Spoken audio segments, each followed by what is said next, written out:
As you know, my country, the Netherlands, is situated in a fragile delta environment, and we don't have any natural resources. But that environment made us collaborative. It made us pragmatic, learning by doing, and it made us innovative. And for textile, that means we have lots of solutions based on bio-based materials, new business models, but also new recycling technologies. So we are more than happy to facilitate the event, and we see lots of opportunities to scale up a circular fashion industry. There's potential for upscaling circular business models. There's potential for slow fashion initiatives. We can boost transparency within the value chain. We can develop new recycling technologies and make sure that we can reuse the fibers coming out of the recycling.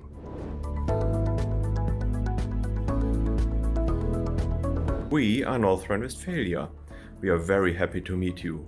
Based on a long textile tradition, we can get you in touch with people from all around the textile value chain, be it machine producers, yarn suppliers, or maybe even a fabric expert. Next to that, we do not only host the largest number of textile-oriented research institutions in all of Germany, but the largest number of research institutions at all. So whatever your ideas are, we are very happy to get in contact with you and make them a reality. Our newest idea and our newest approach to textiles is the topic of recyclability and circularity. We realize this within the innovation network of Renewtex, which will be shown to you later. So we are very happy to get to know you and looking forward to our discussion.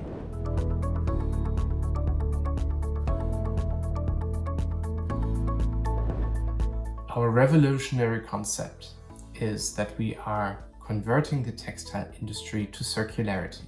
We help our customers, which are retailers and brands, to develop and manufacture fully circular textile products. We certify international supply chains, so we help factories convert their production to circularity. And finally, our core innovation is the development of fully biodegradable textile synthetic fibers, which are cradle-to-cradle gold certified. We believe that now is the right time to implement the circular economy in the world, but especially in Europe, where the framework is probably the best right now in the world.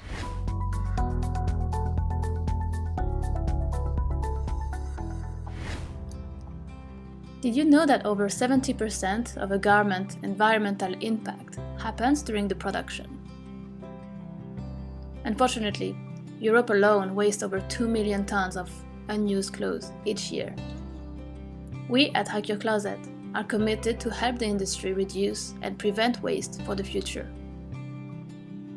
Hack Your Closet joined forces together with clothing brands and other industry players and made a pledge to the environment. They give us access to existing stocks of unused items and let us give them another chance. Our team is dedicated to limiting and neutralizing the impact of those garments. We do so by building collaborative closets around Europe. Every month, beautiful and unused garments are being selected and shipped for our customers. The more uses we can give to an item, the better. So, after 4 weeks of maximum use and some fun, the clothes are sent back to us, washed, maintained, and shipped to the next customer. Together, we create a positive impact for the clothing industry.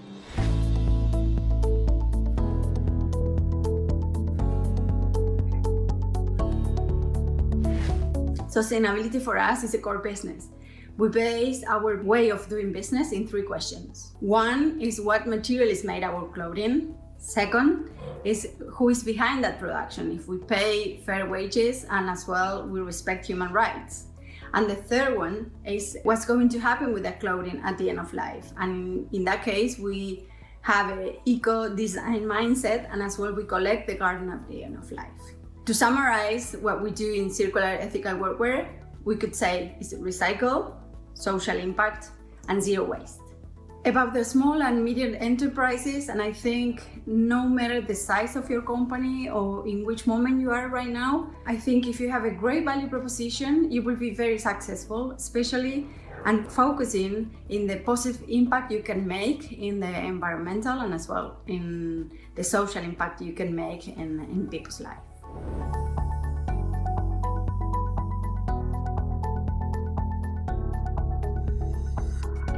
The textile industry is one of the most polluting industries in the world. It requires a significant amount of water and chemicals to dye fabrics. DYCO decided not to focus on using less watering chemicals, but we decided to focus on not using any watering chemicals at all.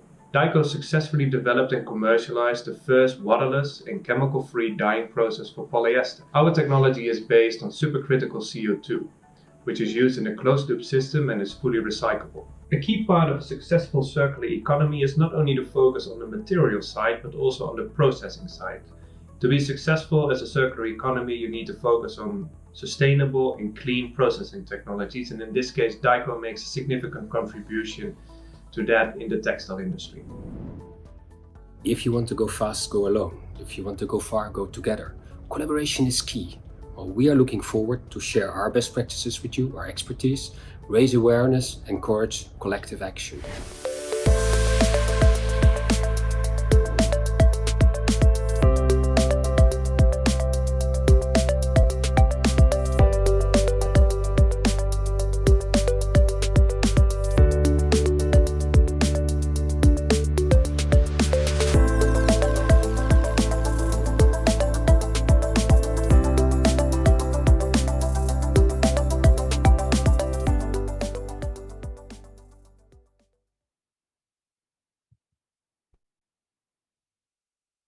Good morning, everyone.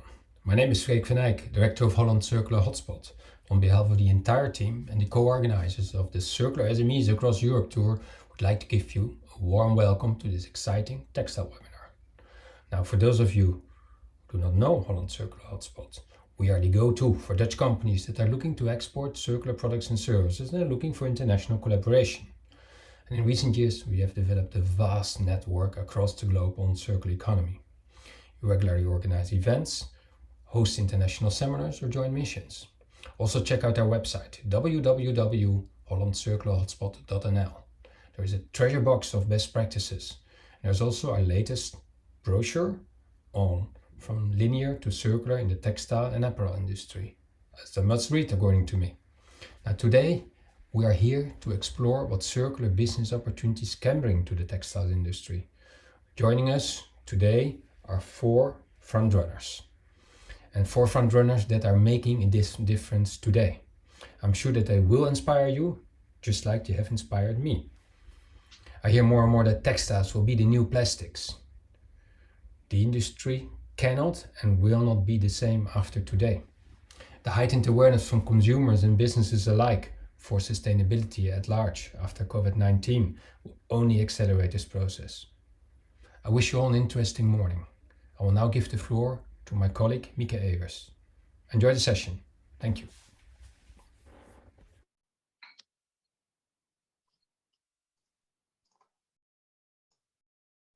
Well, good morning, everybody.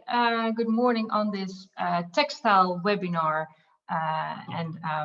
Yeah, I hope you are all sitting comfortably and are just as excited as I am for this very nice webinar. As I said, my name is Mieke Evers, and I last year wrote the brochure From Linear to Circular in the Textiles and Apparel Industries, and I will tell you a little bit more about that later. But for now, I would like to say something about the program of today. The first hour will be about the webinar, and the second hour will be about the workshop. And before we start, I would like to share some house rules. I think most of you are very familiar with that. So please switch off your microphone and video if you're not a panelist or presenter. If you have any questions, please pop them in the chat. And would you be so kind to rename yourself? So first starting with the company name and then your own name. So those are the house rules.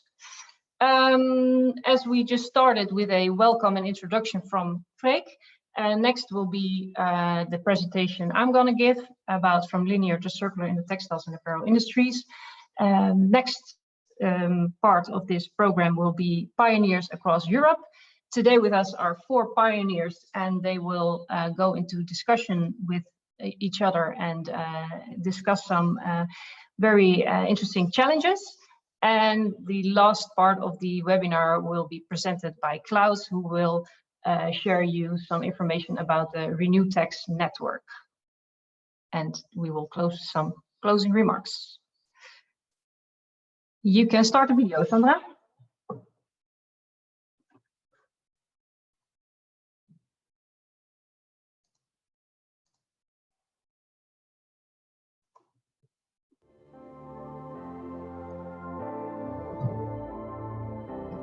With a predominant take, make, dispose principle, the textile industry is one of the biggest polluting industries in the world.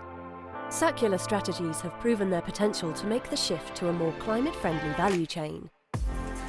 And best practices can be found all around the world. Great examples allow to save thousands of litres of water during the production phase by dyeing clothes with a technology using CO2 or by recycling water usage. Retailers with initiative allowing to collect pre-owned and damaged clothing and to turn them into good as new pieces. Or businesses with a leasing model are shaping new ways to consume. Concerning recycling, some technologies enable the automation of sorting large volumes of mixed post-consumer textiles. And upcycling transforms post-consumer textile waste into new garments, accessories, or stationery products. All these separate initiatives can, together, make a global impact. But what are the conditions for change? The conditions for opportunities to upscale, and for new collaborations to emerge.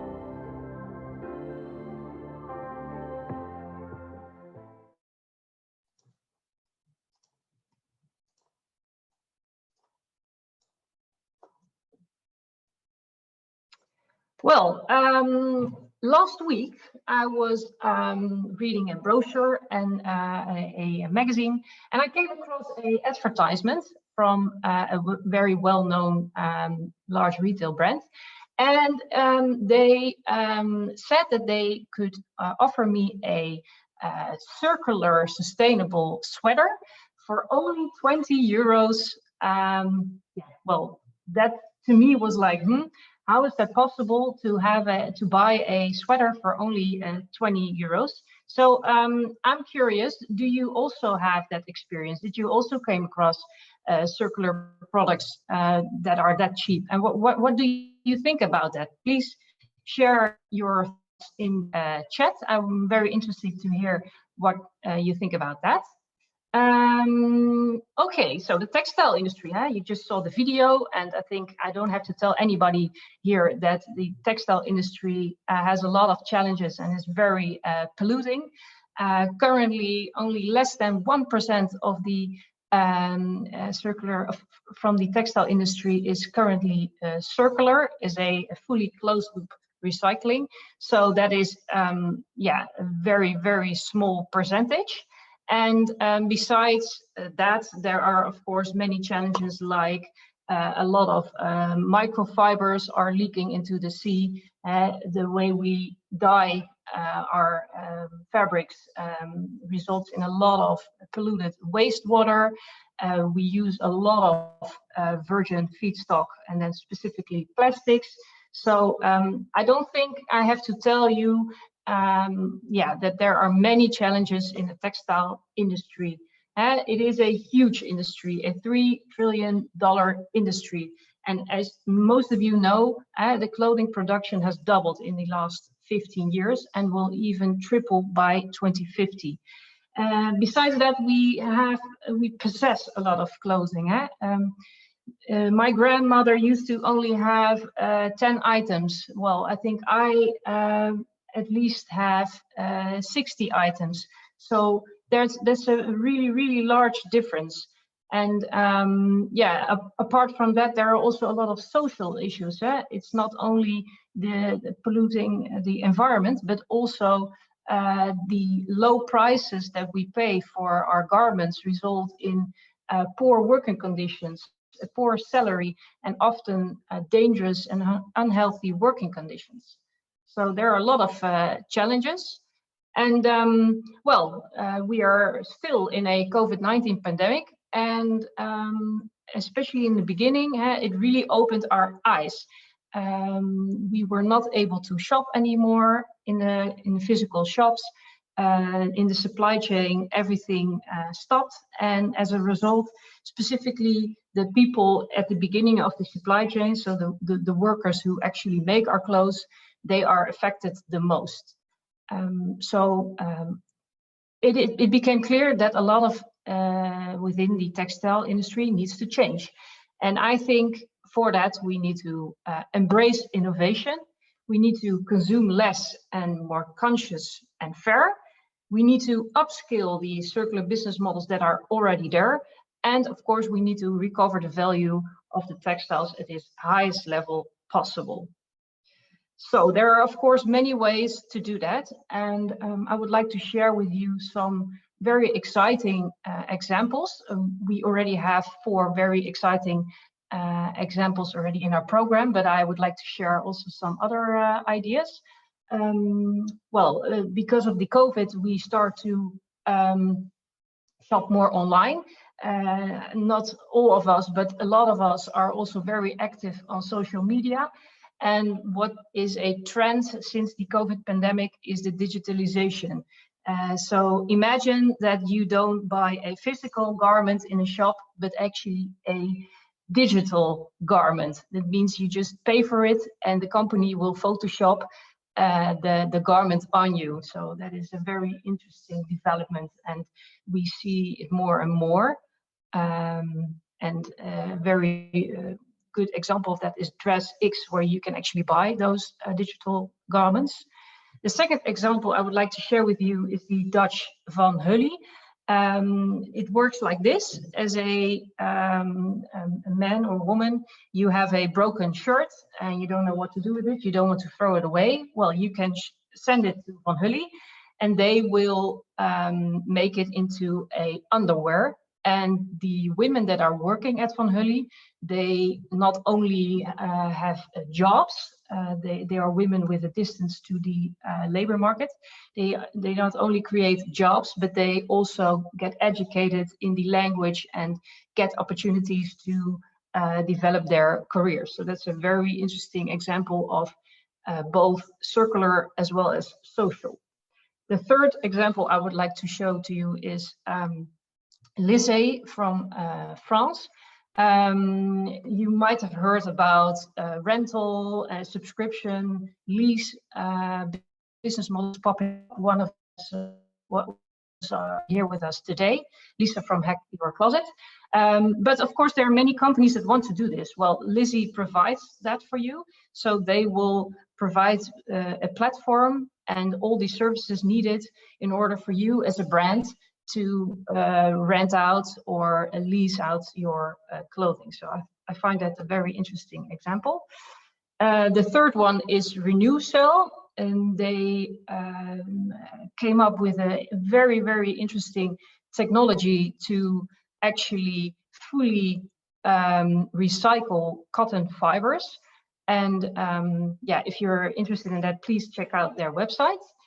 And the last example I would like to share with you is Sophia Mini from People-Tree. People-Tree is a conscious brand, and they not only sell sustainable clothing, but they are also educating people. So Sophia Mini is a very inspirational person.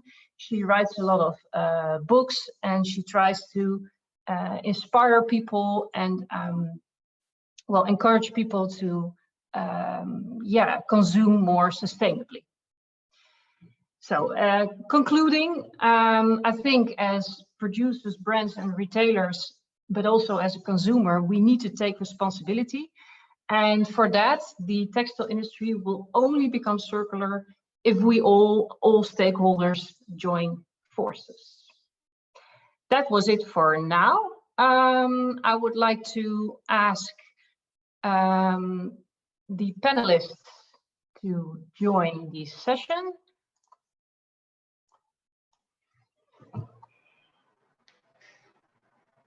Today with us are Ernst from Dyco, Matthias from Ocean Safe, Selina from Circular, and Lisa from Hack Your Closet. We all saw you in the video. But I would like to ask you, could you please introduce yourself in just a few sentences and present yourself to the audience? I'd like to start with Matthias. Hi, good morning. My name is Matthias. I represent OceanSafe, which is a German-Swiss startup for textile technology. And what we do is we help brands and retailers develop fully circular textiles, which are biodegradable, cradle-to-cradle gold certified, toxin-free, and we establish a take-back system together with our partners. Thank you, Matthias. Lisa, could you introduce yourself? Yes, hi everyone. My name is Lisa, so I'm the CEO and co-founder of HackYourCloset.com. We are a European company startup who is taking responsibility for the current stocks of unused items. And through our personalized service, and through leasing the clothes to our customers, we manage to neutralize the impact on the environment. Thank you, Lisa. Ernst, could you share something about yourself?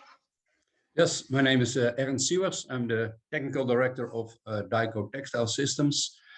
And what we do is we developed a technology to dye fabrics. Instead of using a lot of water and chemistry, we use only CO2. And in that way, can make the fabrication of textiles a much cleaner way of producing than instead of the existing way of producing.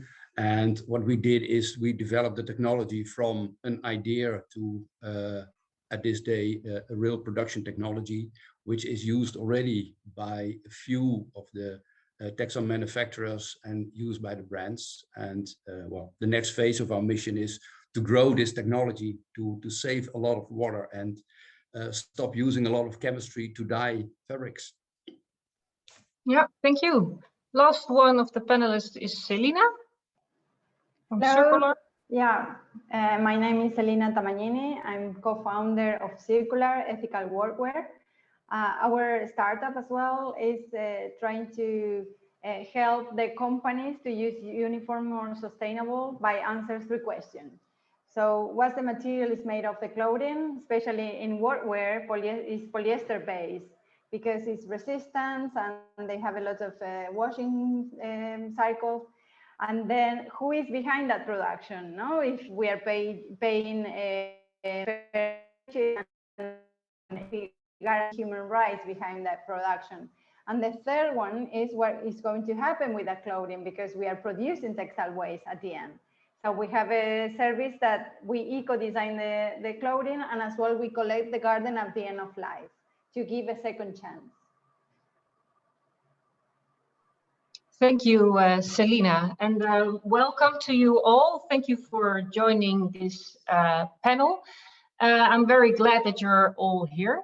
And I would like the audience to ask, please pop your questions in the chat and yeah, we will ask them to the panel.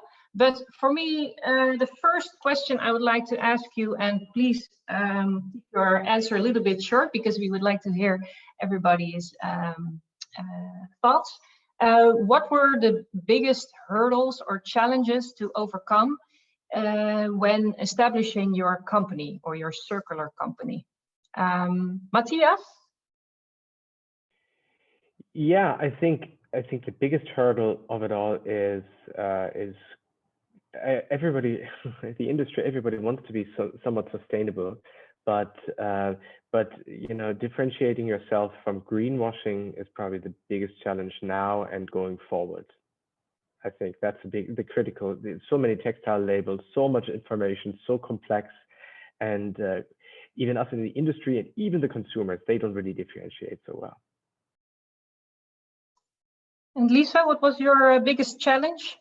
I was going to follow up on this. I think it's really true. For us, it's a lot about the educating not only the suppliers we work with and the brands, but as well the consumers. And there are a lot of leasing offers out there that are like using sustainability as a value proposition when they're not really sustainable. And we work with Research Institute to make sure that every part of what we do is truly sustainable. And I guess, yeah, the educational part of what we do and the differentiation between greenwashing and true sustainability.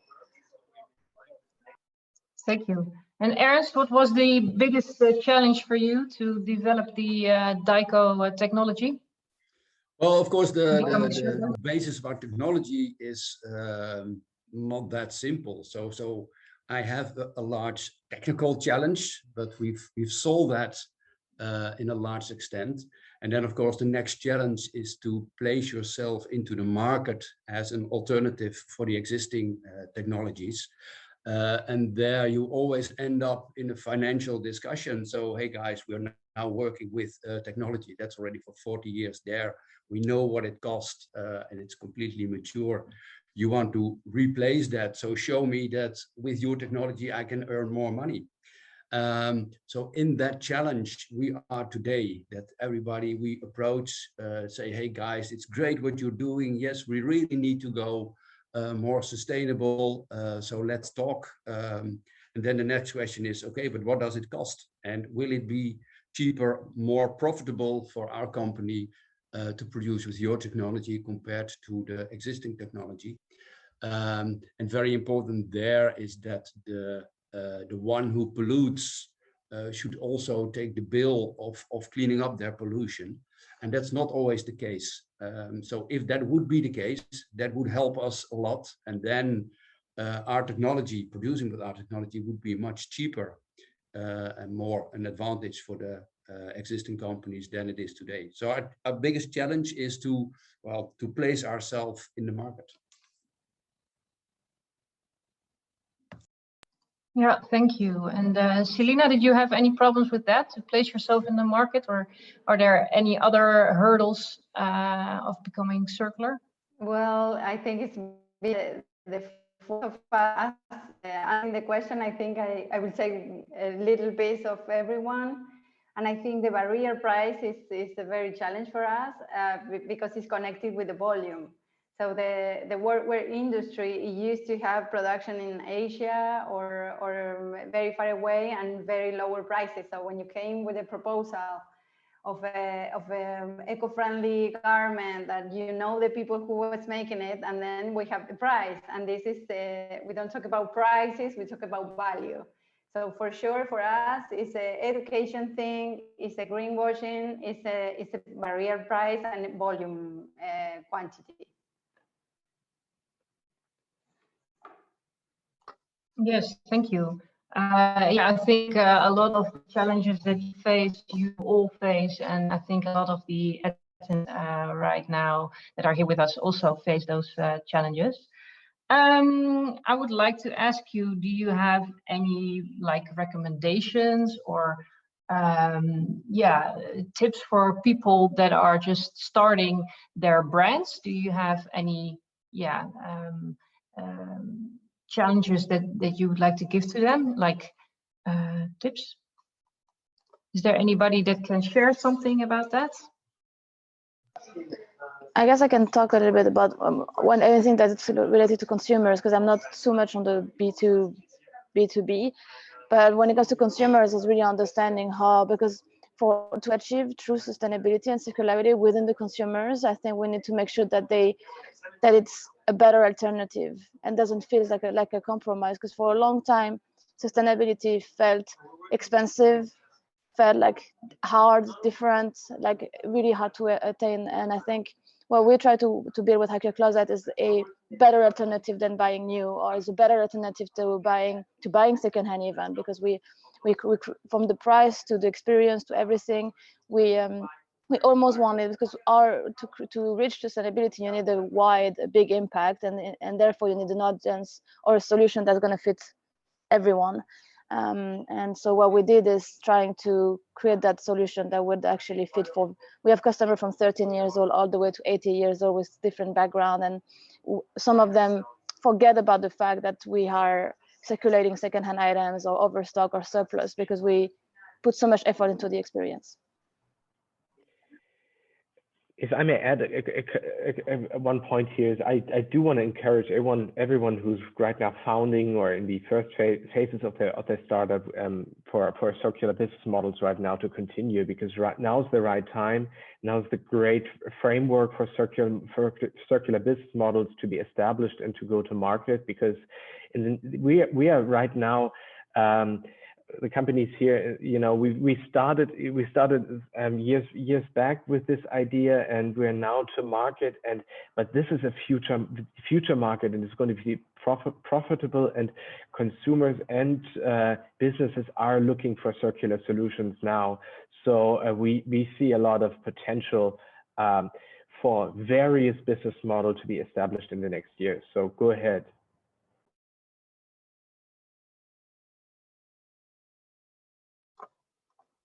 Okay, if none of the panelists wants to add anything to that, Sure. I would like to ask. Yeah, Selina, you want to share something? Following what Matthias says, I think if I faced Selina 2 years ago, I would say go for the founding first, because there are lots of development happening. I totally agree. It's right now the moment. It's going sustainable or it's not going to be, because we have to face that we have only one planet and we need to work all together to have a very, very great value proposition. But if I have to give me myself an advice 2 years ago, I would say go for the funding first, because there are great opportunities and investors they really want to make a change as well.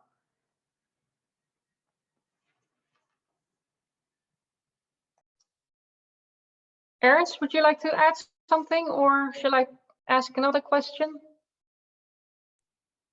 Yeah, no, I agree with a lot what have been said, and the time is right at the moment, and financing your company is very important. And well, more general, but it's always a challenge to keep ownership of your company. So indeed, if you have organized your funding very decently, you can keep control. Otherwise, in the end, you will be owned by the shareholders, which is a pity. So yeah, if you have a dream and a good idea, follow the dream and follow it, and make sure that you have a proper financing behind it. Thank you. There is a. If I might just add, and really, I mean, you know, from an idealistic standpoint, you know, we need to change, you know, the textile industry very, very soon. You know, if we really want to reach the target that, you know, that the European Green Deal has given to the industry as well. So there's not so much time to lose, and especially here, collaboration is key. There are so many great technologies out there. There's so many groups. There's so many vibe going on in the industry. Use thing done, and you know, instead of just hiding in your own little closet. And I think there's so much. It's a very positive development right now in the circular textile world, and yeah, encouraged to get involved and to make a contribution. Yes, thank you, Matthias. There are some questions popping up from the audience, and I would like to ask the question from Wiebke. He's saying that when he shops in stores, a lot of sustainable clothes are made from PET bottles. When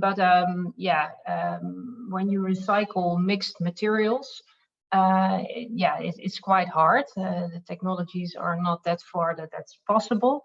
So I was wondering, and Wiebke's also wondering, what are your thoughts about recycling PET bottles, or whether that's sustainable, yes or no? Can you say that recycled PET clothing is a circular alternative? I'm very curious to hear that from Selina. Well, in our idea, it is because we avoid the plastic bottle go somewhere else that we don't like, for example, in the sea or in our nature. And as well, we use a raw material different than petroleum. So for us, it is an option For us, it is an option as well, because in the workwear industry, there is a lot of polyester base, and we have to face the reality of the industry as well. They need clothing that can be durable and as well can have less decoloration. So there are some part of the polyester which are good for a workwear item. But the idea as well is try to step by step doing a transition to another technologies that are going to be more sustainable, much more sustainable than recycled polyester. That could be plant-based fibers or biodegradable fibers. But in the market we are now, which is in the south of Europe, is not ready yet, because it's going to be more expensive, but they are, like I said before, the price barrier we are facing right now. But like a first step, I would say yes.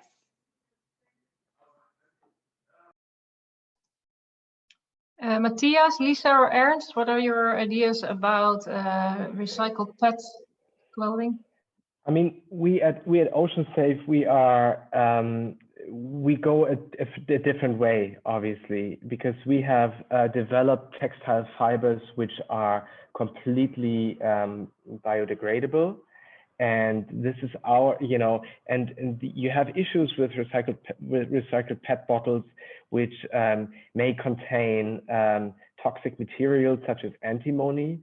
So that's always a core problem when you use a not so good product or even a toxic material and recycle it into something new, especially on a textile which you wear on your skin. So we go a different way. We use textile. We develop and scale up textile fibers which are biodegradable and toxin free, and which are, which basically go back into the cycle either as a new textile fiber or into industrial composting. So I think the critical issue, as Selina said, is it's pricing at the beginning, but at the end of the day, we need to scale up industrially such a solution very quickly, and then we can directly compete with conventional materials, and that's basically our objective. Thank you. Yeah, from our point of view is that, I mean, of course, like creating new fibers and new innovation on that side is extremely important and is the future. But until it's actually scalable for brands and retailers, from a pricing point of view, it's not going to be used. And for us right now, what's really important, because we don't really have time, is to take care of what's existing, and everything that has been produced needs to be the priority, so we can in the future, so we have the time actually while we're taking care of the clothes that have already been produced, we can find solutions. So in the long term, we can create better solutions. When in what we do at Hacker Closet, and we have two missions. We have the short term vision, one is, and today it's not like 10 years ago. The clothes that exist and have been produced, they don't look like a grandparents' closet. It's like really everything is out there. So this is the short term. But what we do is actually our entire technology is data driven. So when we rescue the clothes, we actually match them with the data that we have on our customers' preferences, and we use those data to work together with the retailers, so they can create smarter production, smarter design, better understanding the consumers from an extremely tight. I mean, the data we have on our customers are something that they wouldn't be able to find themselves. So there is this short-term vision, taking care of the waste and what's happening in the existing stock, and then building those data about the customers. So in the future, not only can we produce with better fibers, but we can also produce better and smarter, so we don't have overstocks and surplus.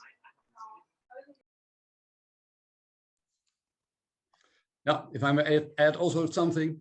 Of course, what Matthias is saying is very good. That to develop new biodegradable, very clean, toxic-free fibers is a great initiative.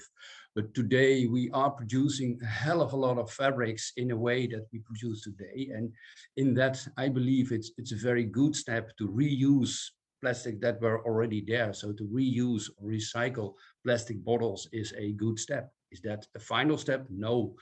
what you see is a lot of initiatives are there to develop recycle systems and options, so that not only plastic bottles but also other plastics or even garments can be taken back, recycled, and the plastic that you once made can be used again as plastic. What I believe is a extremely good way of working, and I hope that the initiatives like companies as Ocean Safe will grow rapid enough so that slowly we can replace all the polyester that is made by a biological product. But for today, to have a fast transition to a cleaner way of working and basically using less fossil fuels, I think it's good. We have to use them all. So all initiatives go together, and I believe it's very good that these transitions are taking place. A tiny little problem is that that recycled PET systems are then marketed by brands as sustainable products, which basically then also push the demand. And if you look at the world market for recycled PET, it is so extreme that, you know, there's more plastic bottle production now because there's such a high demand for recycled polyester, which is crazy. So I think we really need to step back a little bit and really stop this development before really it goes into the wrong direction. And that definitely technology does help, you know, and we need to scale up these solutions definitely, as you said, much faster now. Yeah, interesting. Interesting to hear that you have different ideas about whether PET is sustainable, yes or no. I see another question popping up from the chat from René, and he is wondering what technological innovation is needed for more circularity in the textile production chain. Which technological innovations are essential in going circular? I think a great example is, of course, DYCO. Ernst, what other innovations, technological innovations, do you think are needed? Yeah, what we of course do is to produce in a more decent way, and of course the product that we use, CO2, is recycled in our method. In garments itself, we do not change that much, but what you see that to recycle garments, the trend is the last years that they mix more and more fibers, and those mixed fibers are causing a huge problem in recycling. Of course, for comfort, they use a lot of elastan in products, which make your recycling almost impossible. So I think their technology or trends should be changed a little bit, that you use more and those fibers, develop those fibers, that you still have the right comfort, but then without all those mixing. That would make the recycling so much easier. So the idea is that when you design a product or a garment, please look already at that stage in how you can recycle your product. So if you have that in mind, designs will change, and that will help a lot. Yeah, thank you. Is there anybody else who'd like to add something to this answer? Well, maybe, I mean, as you say, Ernst, I mean, this is the idea of circularity, right? This is the idea of cradle to cradle. It's a design concept. If the design is right, you're not creating any waste at the end of a product life cycle. This is what, you know, everybody should bear in mind. And this also goes, the question was about also the technological development in production. And it doesn't, you know, not only look at the product, but look also at the different steps in the value chain. What can factories and production sites do to implement the cradle to cradle idea in their production processes? And then obviously we can clean up the entire process step by step. Yeah, thank you. I would like to end this panel discussion with a little bit more personal question. Lisa, I was wondering, what was your driver of starting a circular company?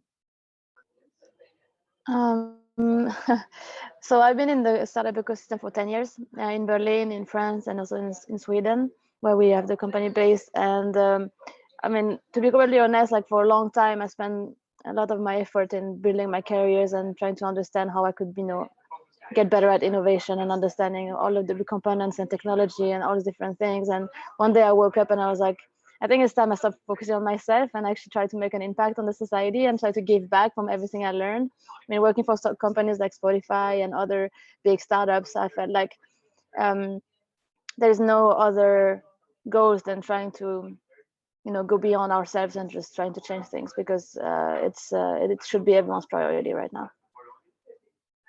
Yeah, great. And Selina, what was your driver? Well, it sounds maybe cliche, but I was in the middle of maybe my lifetime and my career path. So I wanted to make a change, and I was working for multinationals, communicating all the efforts in sustainability. So I wanted to do one step more and make a real impact with something we can measure. No, and something they could be like a plug and play, right? And that's why we started thinking more about the recycling part, and then we end up in this company, which is just we know the corporate needs and what they're thinking for the future. So this is a field we knew, but we didn't know anything about textiles, so we were very new.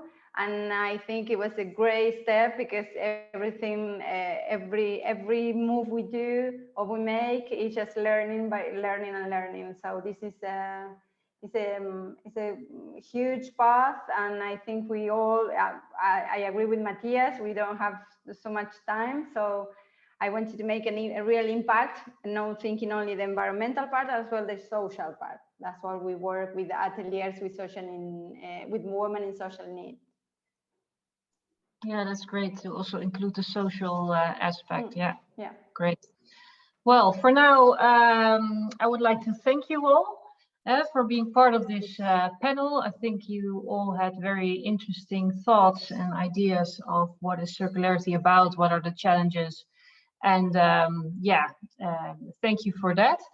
I would now like to invite Klaus. I just want to say one thing, because there's an audience here, and just for the company Hack Your Closet, this year we're looking to rescue 100,000 items.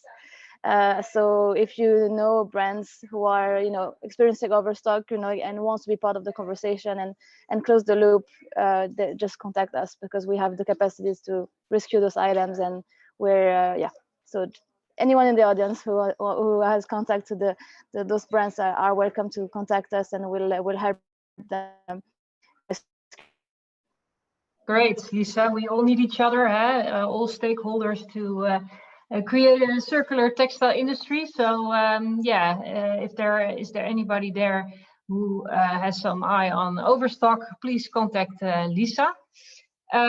For now, I would like to close this part of the webinar, and I would like to invite Klaus. Klaus, are you there? Yes, thanks for giving me the time. Great. I'd like to give you, I hope you can all see my presentation. I'd like to give you a very quick roundabout of our innovation network. If you need some more detailed information on what we actually do, I gladly invite you to contact me by email or by LinkedIn, or I don't know what, and I'm happy to answer your questions. I'd first like to give you very quick information about us. If you don't know us, we are ZENIT from North Rhine-Westphalia. We are the local company for getting your innovation on board, sponsored by the federal nation of North Rhine-Westphalia. We have several key topics which we are working in, circular economy being one of them. And this is also the main expertise of fields where we started RenewTex.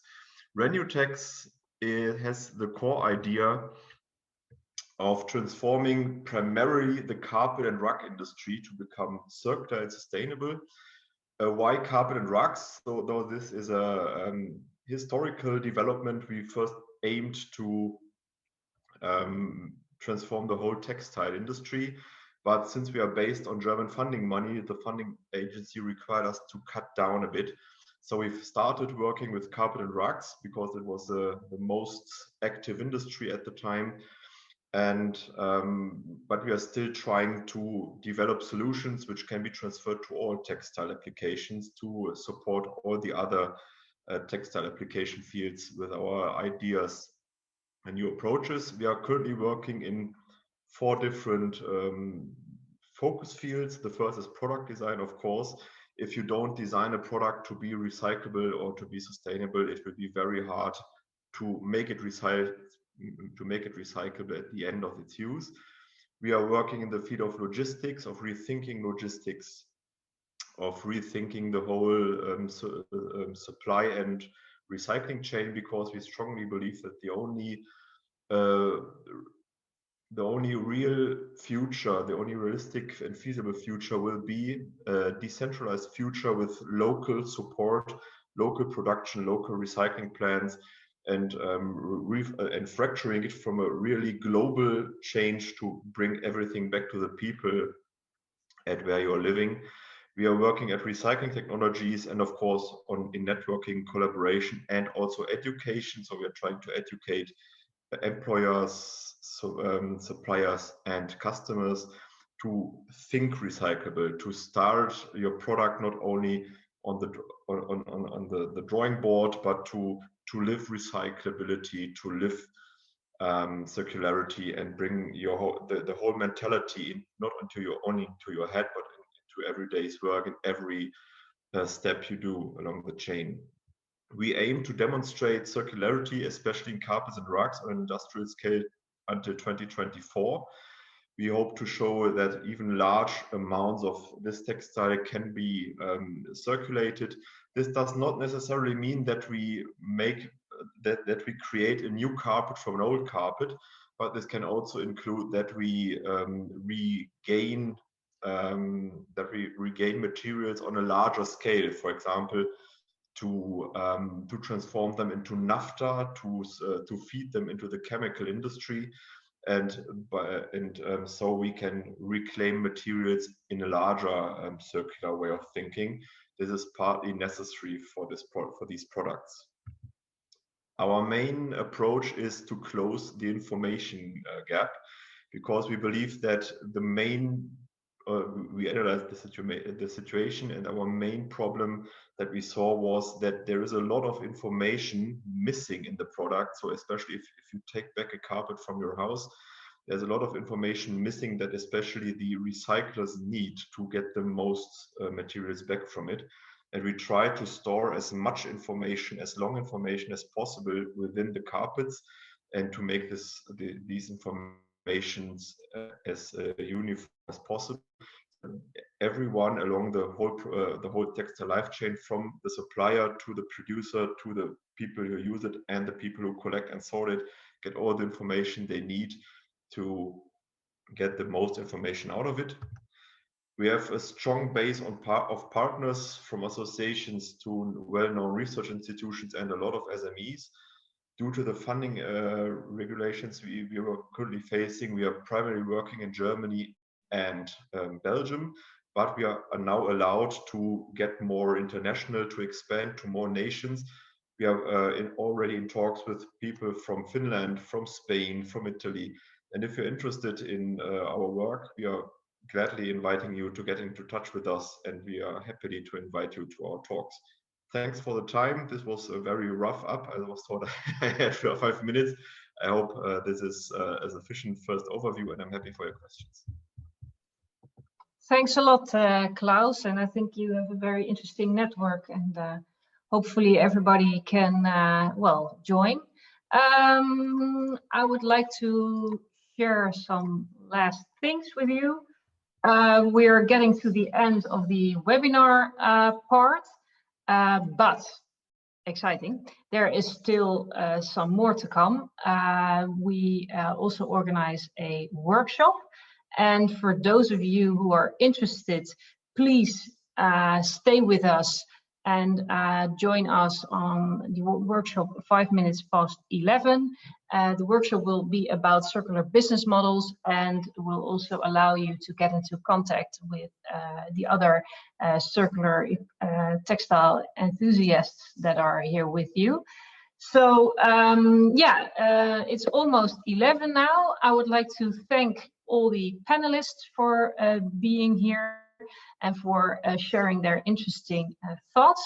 I would also like to thank everybody that joined us today. I hope you got inspired, and I hope you learned a little bit today. And hopefully I will see you soon on another webinar. And so for now, thank you all.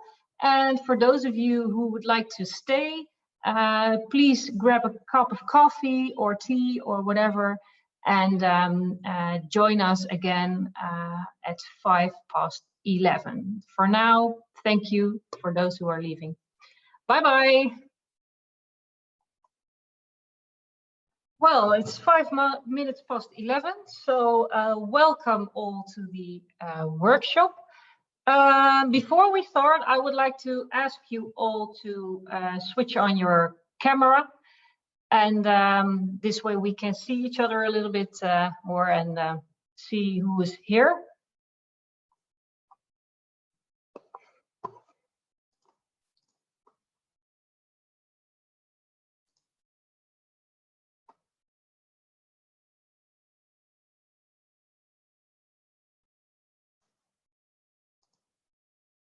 I think some people are still getting their coffee.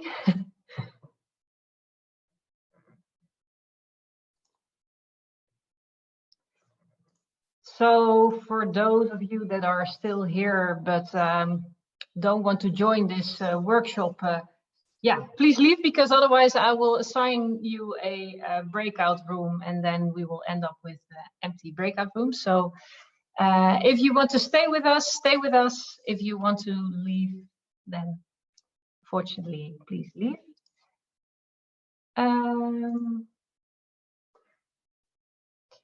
Okay, then I guess we start. I first explain a little bit what we're going to do.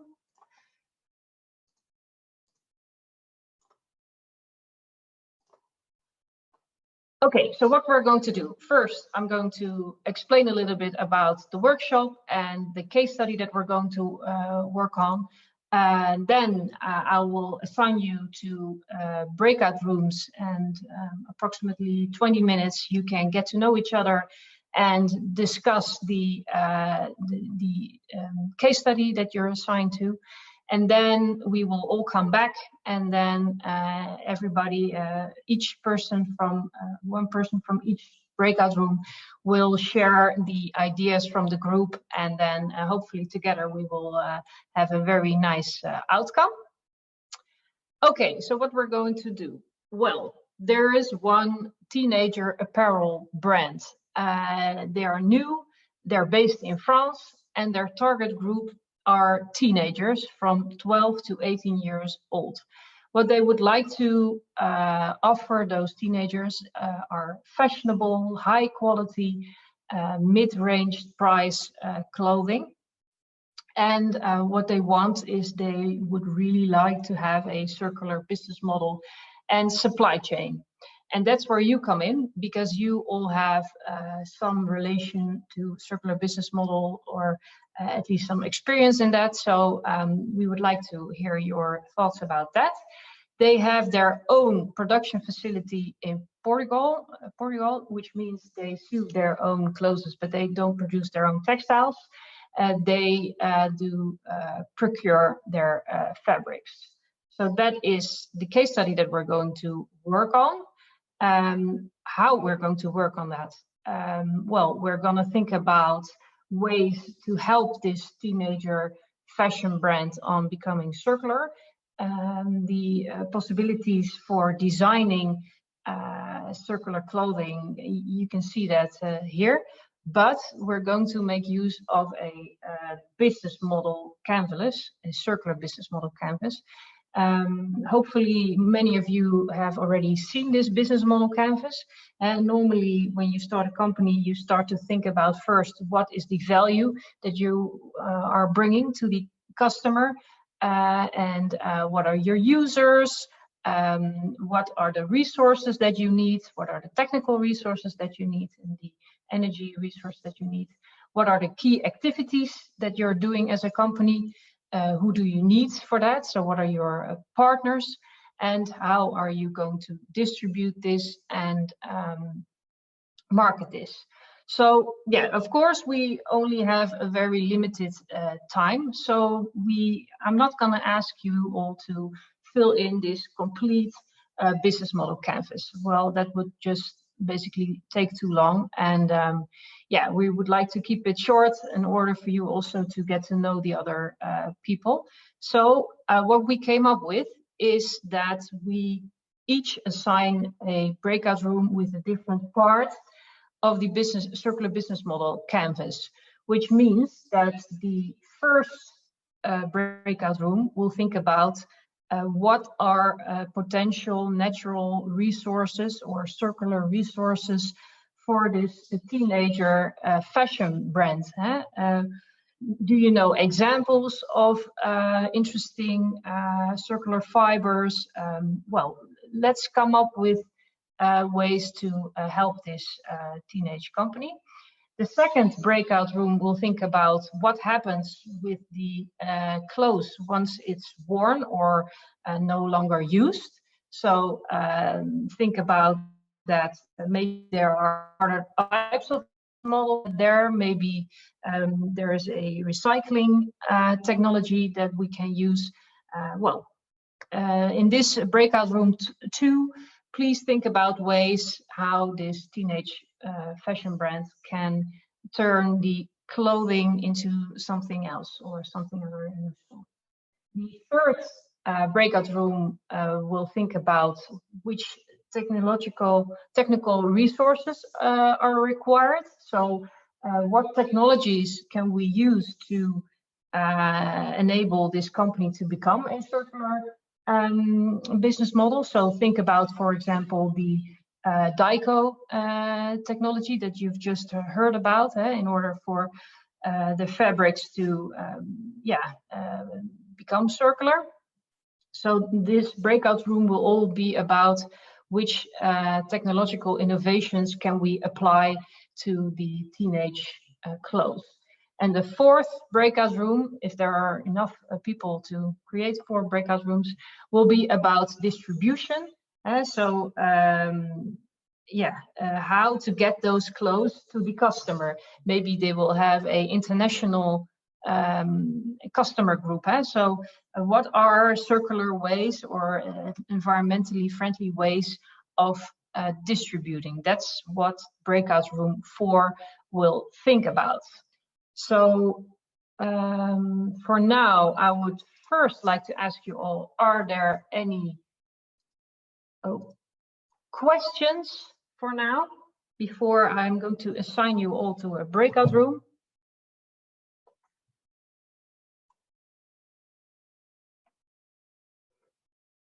No. So I would like to repeat myself before you are assigned to a breakout room. So please, get your notebook out there and a pencil. The first breakout room will be about resources. So natural resources, what kind of fiber, what kind of material are you going to use? The second will be about after use. So what is going to happen with the clothing after it's worn or when it's broken. The third will be about technological innovations. And the fourth will be about distribution. So, okay, if there are no questions, then I'm going to assign you to breakout rooms.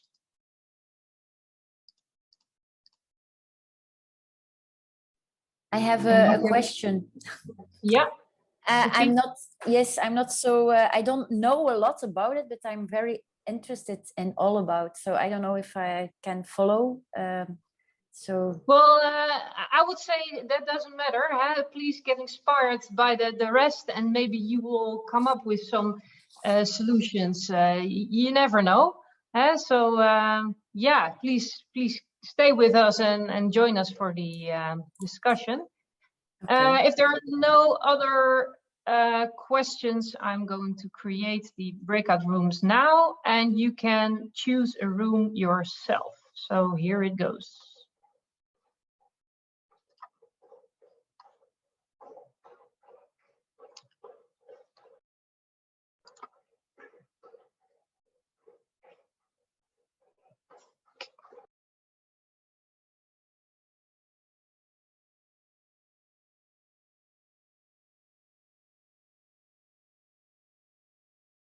What were the exact rooms again? So what's the first one? What's the second and third? And the last one was distribution, right? Yeah, I'm sorry for the noise. That's my dog. The first one is about natural resources. The second one is about after usage. The third one is about technological innovations. And the fourth one is about distribution. So I don't know if you're all able to choose a breakout room right now, or.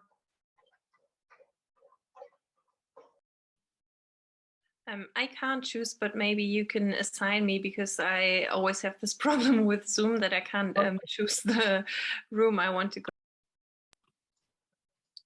Okay, I will assign everybody then. Okay, thanks. Everybody is now returning to the main session. We wait for 1 more minute for everybody to return.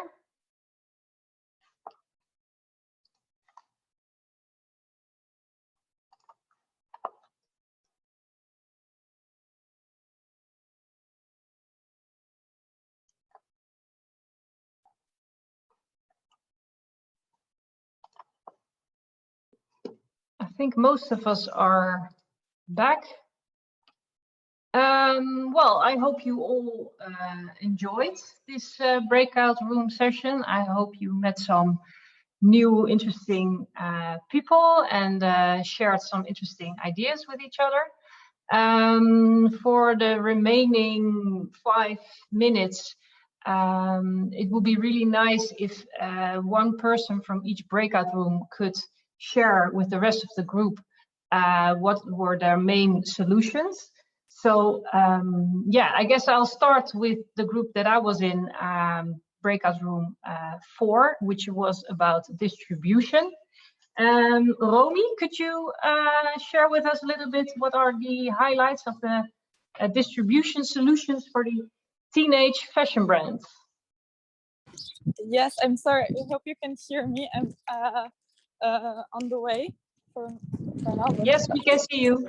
So yeah, so the solutions we came up with were basically that we need a tracking system for once you have a supply chain that is global, you kind of need to have some sort of verification, some sort of like a tracking system that can tell you exactly what kind of garment is it, what is it made out of, and to track also maybe the carbon emissions that are related to it, like from the distances, which factory is it made of, maybe even who made it exactly, what kind of person. Then you know exactly the social impact and the environmental impact. So that was one idea. And then we wanted to think about how to also reduce the emissions in terms of like local distribution. So once we get this product produced in Portugal to, for example, Paris, what do we do when we are in Paris? So I think there we should distribute it not anymore with like huge trucks or anything, but maybe like hyper local kind of warehouses, which could be maybe even the local shops themselves that already exist. This way we avoid going outside of the city nonstop to like restock, but this way we can have a hyperlocal distribution center made out of a lot of bikes, like e-bikes, for example, that would then distribute the order, basically, for example, to the people directly to their home. And that would definitely completely eradicate the problem of last mile delivery and the emissions connected to that. And then also we were thinking about the packaging. So it should be either biodegradable or really reusable, or maybe none. That could also be an option. So yeah.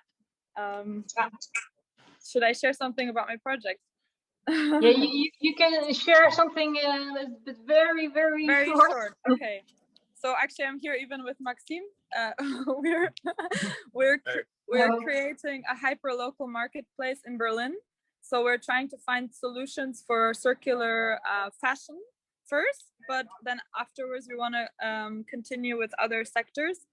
And we believe that it's really possible to eradicate completely the emissions and packaging, actually, with local deliveries, because that we can just do it with e-bikes and bikes, and we're much faster than DHL or Amazon, and we are much better for the environment and for people, because we are connecting the city back together with the local consumers and local creators or local shops. So yeah, we believe in networks also. Great. Yes. Circularity. That's it. Yeah. Very good example, Romy. I think it's a big coincidence that you ended up in the distribution breakout room. Thank you, Ari. I wonder if there is anybody from breakout room 3 that is willing to share something about what technological innovations do they recommend this teenager brands. Is there anybody from breakout room 3 that is willing to share something?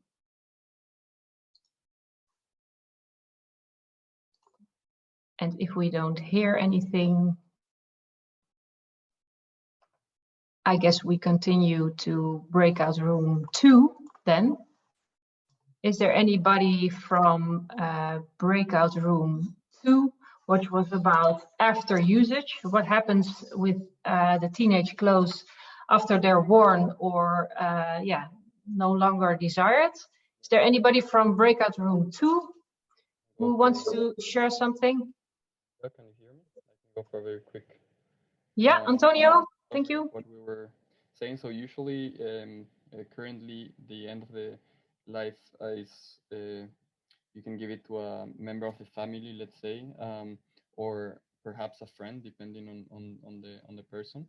And but eventually it goes down the chain, and you either donate it to a charity or to a secondhand store.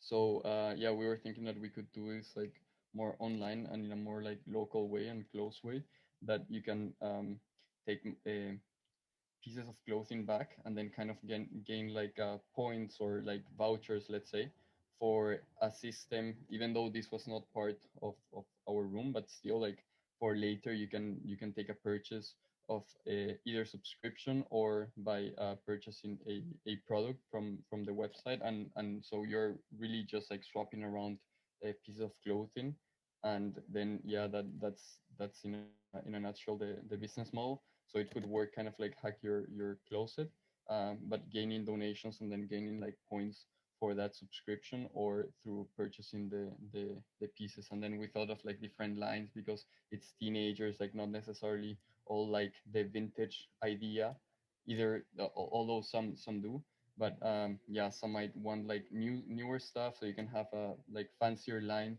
that you work with some companies and they give you some products that are look basically like new, or you can have the more vintage line that just swaps around products. So kind of to incentivize that giving back scheme, yeah, putting some kind of like value to it that you can then buy new products and contribute to a circular economy. Yeah. Great, Antonio. I think the vintage special line with collaboration with the designers, I think that would really be very appealing to teenagers. I have a half sister who's a teenager, and she's all about vintage, so she will definitely like that. Thank you, Antonio. Is there anybody from breakout room 1 that is willing to share something about their solutions for the circular or natural resources?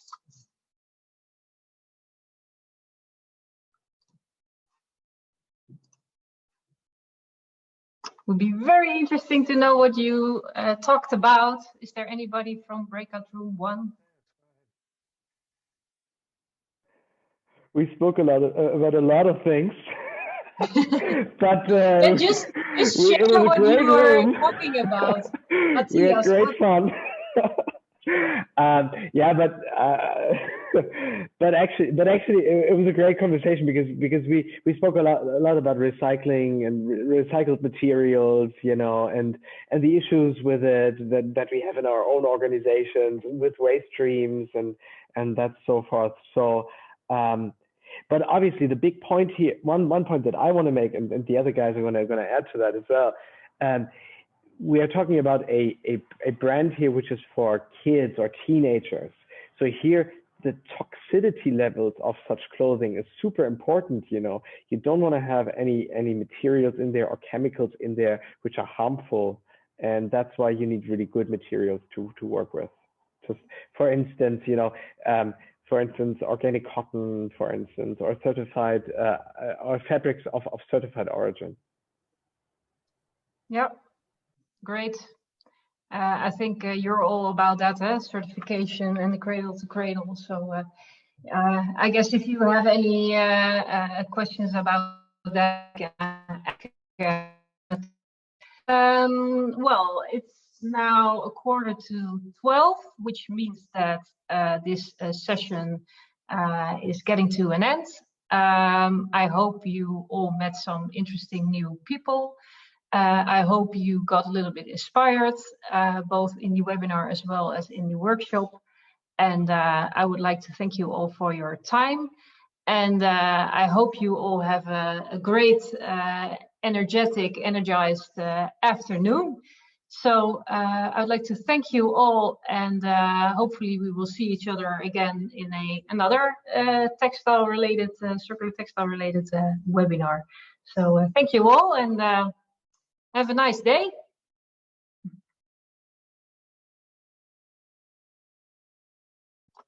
Bye-bye. Bye-bye.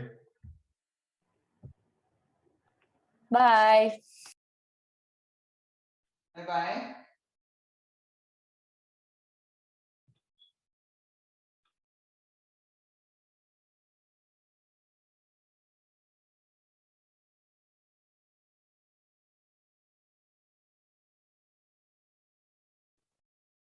Bye-bye.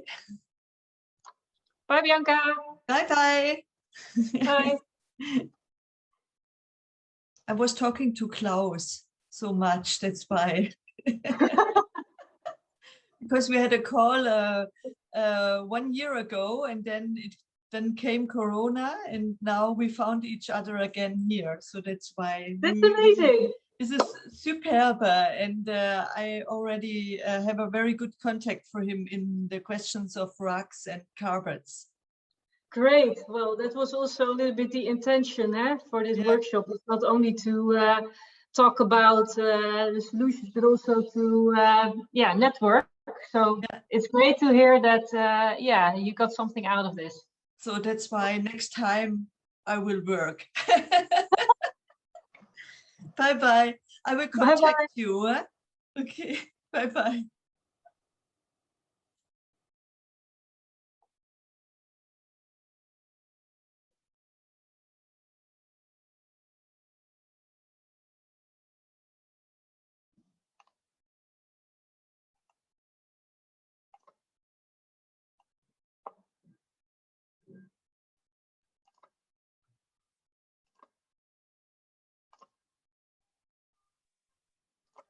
Hey.